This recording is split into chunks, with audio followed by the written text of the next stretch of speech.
AITA for not staying overnight at the hospital with our 7-year-old son along with my ex-wife?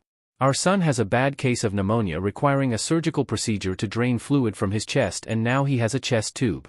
The infection is pretty bad. We've been here about 8 days and he is finally starting to turn a corner. The fevers are less frequent and not as high. I have been here every day and will continue to do so.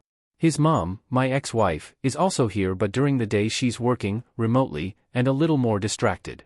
A couple days ago, with our son showing some progress, I decided to leave for the night so I can get some rest. His mom will leave for about 3 hours in the late afternoon/evening to shower, change, do whatever, and when she returns I leave.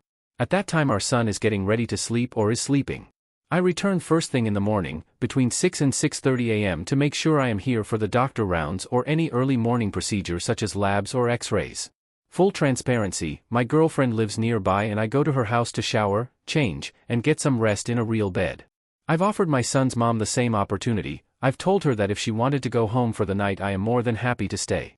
However, she refuses, and today when I made the same offer she said no, she's going to stay with our son and doesn't understand how any parent can leave their child at the hospital so they can go be with their partner. Apparently she can still get in my head because here I am asking if I am the a-hole for leaving my son at the hospital with his mom, my ex-wife, instead of staying the night. Should I also be staying if she's here? Update. First of all, I want to thank you all for your well wishes. It truly means a lot. We are still at the hospital but my son is doing much better. Chest tube is scheduled to come out tomorrow, he is responding well to new antibiotics, appetite is back, and fevers have been gone for over 48 hours, thank God. I continue to offer my son's mom to go home for the night but she continues to refuse. However, she is taking longer breaks during the day and it seems like she is getting some rest because she comes back looking more refreshed. Since she insists on staying, I continue to leave for a few hours at night to get some sleep. However, I am back first thing in the morning before they wake and to make sure I don't miss any procedure, labs, x-ray, CT scan or any doctor rounds, which I haven't, and I stay until my son falls asleep. His mom is better about me leaving, I think because she sees how present and involved I am in our son's care, treatment, and treatment plan. So she stopped with the petty comments, for now, or she found this thread LOL.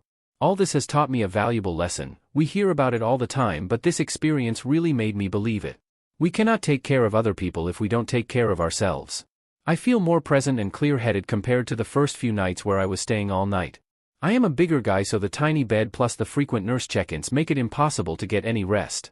I was miserable during the day and was running on fumes, or adrenaline since our son was in the thick of it. Thankfully he's in a much more stable place. It really is whatever works for you. This is working for me and I am okay with it. I get be present all day with my son, stay engaged in his treatment, and he seems to know that I am here for him, as well as his mom.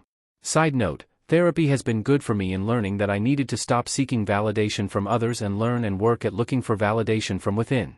Still working on that and I have grown so much in that department everywhere else in my life. I learned, though, that my son's mom still knows what strings to pull to make me compromise that part of my mental well-being. Although this thread provided some validation, thank you, it was also a big reminder that the validation I truly need is within me. I know I'm doing right by my son, and I also know that I need to take care of myself so my son gets the best possible version of me.